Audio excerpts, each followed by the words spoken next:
Hello all of you, जय हिंद। तो मैं आर्यन और आप सभी का स्वागत है डिफेंस मेकर में। तो इस वीडियो में आज हम बात करने वाले हैं इस स्ट्रेटजी पर कि आप कैसे अभी अपनी जो आपका आगे का प्लान है आप क्या कैसे रखें कि आपका सिलेक्शन डेफिनेटली हो जाए और आपको अगस्त में ज्वाइनिंग मिल जाए, अगस्त में आपकी ट्रेनिंग स्टार्ट हो जाए। सोचो यार कितना मतलब कि सुनने में कितना शानदार लग रहा है कि अगस्त में आप चिल्का में ट्रेनिंग करना स्टार्ट कर दोगे, चाहे आप SSR वाले हो चाहे आप AA वाले हो। ठीक है, दोनों यार मतलब ये देखो वास्तव में बहुत ही खूबसूरत अपने आप में है। तो अगर आपके अंदर एक बार मतलब यही बात समझ में आ गई कि अगस्त में हम ट्रेनिंग स्टार्ट कर देंगे, तो यार वास्तव में आप अपनी मतलब जो पढ़ाई है या जो भी है आप अभी से लग जाओगे। ठीक है, तो स्ट्रेटजी यार देखो एक तरीके से सिलेक्शन के आपके दो पार्ट होते हैं। पहला तो आप सभी को पता है कि रिटन एग्जाम होता है, लेकिन रिटन एग्जाम के अलावा रनिंग भी इसके बराबर ही इंपॉर्टेंस रखता है मेरे अकॉर्डिंग। ठीक है, देखो लास्ट टाइम क्या हुआ था कि मैंने मतलब लास्ट टाइम में लगातार मैं पिछले 2 इंटेक्स लगातार बोलते आ रहा हूँ कि यार रनिंग को हल्के मत लो, रनिंग करते रहो। लेकिन बहुत से भाई ऐसे थे यार जो सिर्फ रिटन एग्जाम फोकस कर रहे थे, रनिंग उन्होंने फोकस नहीं किया और रिजल्ट यह है कि आकर मतलब कमेंट कर रहे थे कि भाई पेपर बहुत ही अच्छा हुआ था लेकिन हम रनिंग में आउट हो गए। तो आप ही गलती बिल्कुल मत करना यार, क्योंकि देखो ऑफलाइन एग्ज़ाम है, कोई भी निगेटिव मार्किंग नहीं रहने वाली है। तो जितना आपका इंपॉर्टेंट आपका एग्ज़ाम होगा उतना ही इंपॉर्टेंट आपका रनिंग रहने वाला है। तो आप इसको हल्के मत लेना। ठीक है, भले ही आपको टाइम मिलता है पूरा 7 मिनट, लेकिन यार अगर आप नहीं कर पाते हो या आपने कभी नहीं किया तो आप कल से निकल जाओ। ठीक है, तो पहली बात आप इसको ध्यान रखना, आपको रनिंग कल से स्टार्ट कर देना है, ये मस्ट है, इसको आप ज़रूर याद रखना। तो चलो बात करते हैं अपना कि जो आपका आगे का स्टडी प्लान है, यानी कि आपका जो रिटन एग्जाम होगा उस पर हम कैसे फोकस करना है। तो देखो हम सभी को पता है कि आपके पास वहाँ पर 4 सेक्शन आएंगे। ठीक है, इंग्लिश का होगा, साइंस का होगा, मैथमेटिक्स का होगा और जीके का होने वाला है। ध्यान रखें आपको उसमें साइंस आता है, फिजिक्स नहीं आता है। ठीक है, साइंस में फिजिक्स में काफ़ी डिफरेंस है।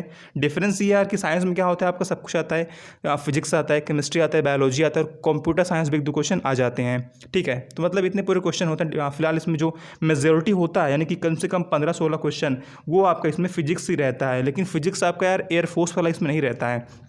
मतलब कि दोनों का फिजिक्स थोड़ा मतलब डिफरेंस रहता है, या मैं आसान शब्द में कहूँ तो इसका जो फिजिक्स है वो कहीं कहीं आसान भी होता है, कहीं कठिन भी होता है। ठीक है, मतलब कि एयरफोर्स का फिजिक्स क्या है आपको आप सभी को पता है कि उसमें डायरेक्टली मतलब कंसेप्ट पूछता है। ठीक है, फार्मूलाज पे न्यूमेरिकल पूछ लेता है, रूल्स पूछता है। लेकिन इसमें यार थोड़ा अलग रहता है, इसमें कभी कभी एग्जाम्पल बेस्ड क्वेश्चन पूछ लेता है, कभी कभी कन्फ्यूजिंग क्वेश्चन दे देता है। तो आपको थोड़ा यहाँ पे ध्यान देना है।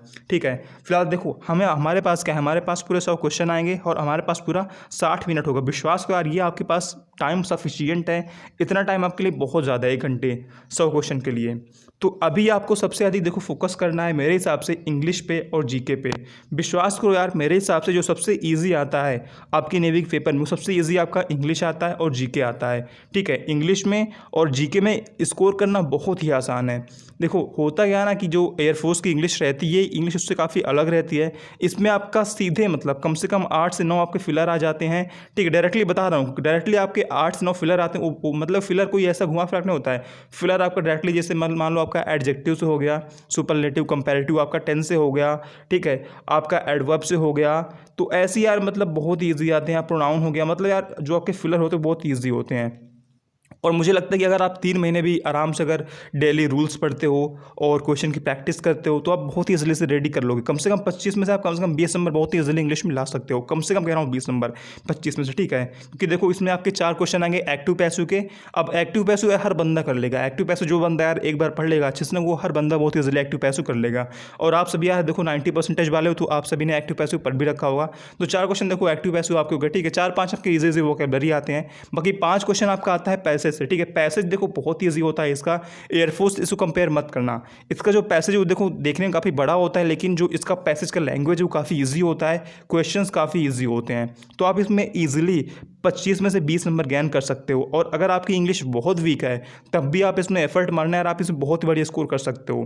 ठीक है, फिर देखो हम आते हैं जीके पर। सबसे पहले आपको इंपॉर्टेंस देनी है अपने इंग्लिश की। इंग्लिश आपको मतलब थोड़ा अधिक फोकस करना है। इंग्लिश के बाद आपको फोकस अपन डालना है जीके पर। ठीक है, जीके पर आपको खूब फोकस डालना है, क्योंकि जीके में क्या होता है कम से कम 5 से 6 क्वेश्चन आपके रीजनिंग के भी आते हैं। ठीक है, जीके की ऑलरेडी सेपरेट वीडियो यूट्यूब पर पड़ी हुई है, मतलब मेरे चैनल पर आप देख सकते हो। और अगर आपको नहीं देखना मैं एक नई वीडियो बना दूंगा कि जीके में क्या आता है, कितना आता है, कहाँ से आता है।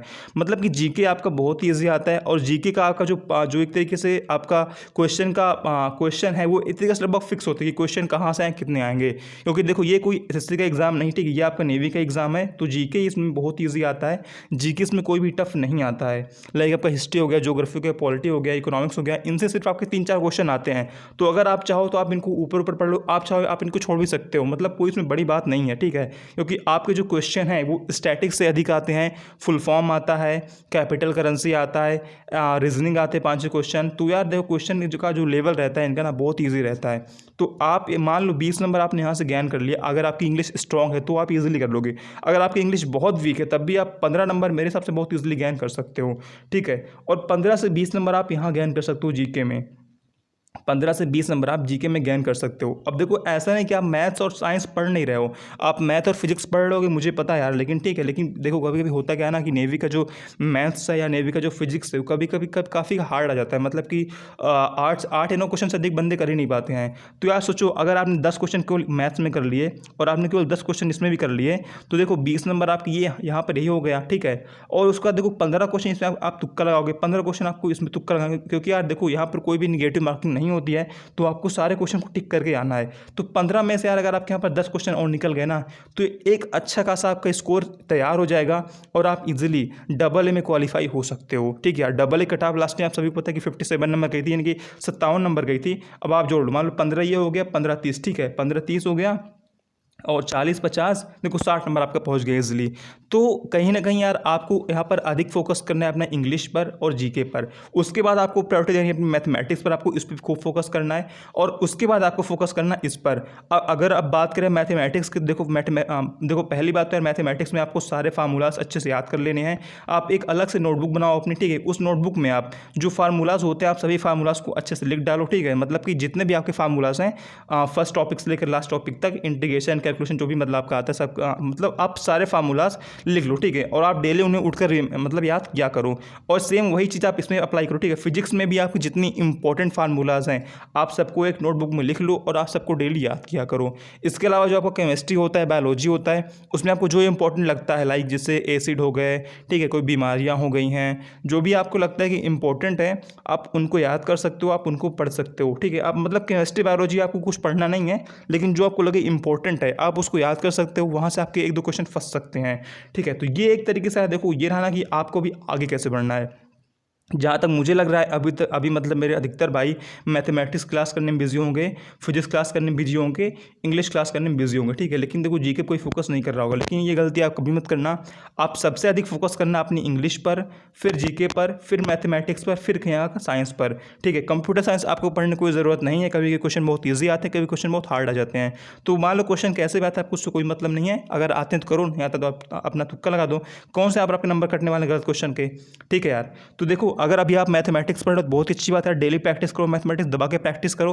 लेकिन इसके साथ साथ आप जीके पर भी अपना काम करते रहो, ठीक है। जीके पर भी आप अपनी कमांड बनाते रहो, जीके आप अच्छे से पढ़ते रहो, जो उसमें मतलब फिक्स चीज़ें हैं, लाइक फुल फॉर्म हो गया, कैपिटल करेंसी हो गया, जो अंतर्राष्ट्रीय जो हेडक्वार्टर्स है, लाइक WHO का हेडक्वार्टर्स कहाँ है, ठीक है, UN का हेडक्वार्टर कहाँ है। तो मतलब ऐसी चीज़ें आप थोड़ा याद कर लो। स्टैटिक वाली जो पोर्शन है, इंपॉर्टेंट डेज आप याद करो, ठीक है। तो इस पर आप अधिक फोकस करना, इस पर, और फिर मैथमेटिक्स पर याद दबा के प्रैक्टिस करो। बाकी आप फार्मूला देखो मिस करना ही मत, मैथमेटिक्स के और साइंस के यानी फिजिक्स के आप सारे फार्मूलास याद कर डालो, ये आपके लिए मस्ट है, ठीक है। इसके साथ देखो जिसका सिलेबस कंप्लीट होगी वो भाई अपने देखो सिलेबस को रिवाइज करो, प्लस आप साथ में अपना क्वेश्चन की प्रैक्टिस भी करते रहो, ठीक है। क्वेश्चन की जितने अधिक आप प्रैक्टिस करोगे आप उतना ही बेहतर स्कोर कर पाओगे। और अगर आपको मॉक टेस्ट लगाना तो आप परीक्षा पर लगा सकते हो यार, ये कोड है RN50, इसको यूज़ करने से आपको 50% का डिस्काउंट मिल जाएगा और आपको सिर्फ 50% में ही मॉक टेस्ट मिल जाएगा, ठीक है। बेस्ट मॉक टेस्ट है। तो आई होप देखो यार आपके यहाँ पर काफ़ी डाउट्स क्लियर हुए कि आपको अभी अपना जो आगे का प्लान हो कैसे बनाना है, आपको आगे कैसे बढ़ना है। बाकी एग्ज़ाम डेट यानी कि एग्ज़ाम कब तक हो सकता है और क्या कुछ होता है वो सारी बातें हम आगे करेंगे। तो आप चैनल सब्सक्राइब कर सकते हो, टेलीग्राम आप ज्वाइन कर सकते हो, लिंक डिस्क्रिप्शन में है, ठीक है मेरे भाई। जय हिंद, जय भारत।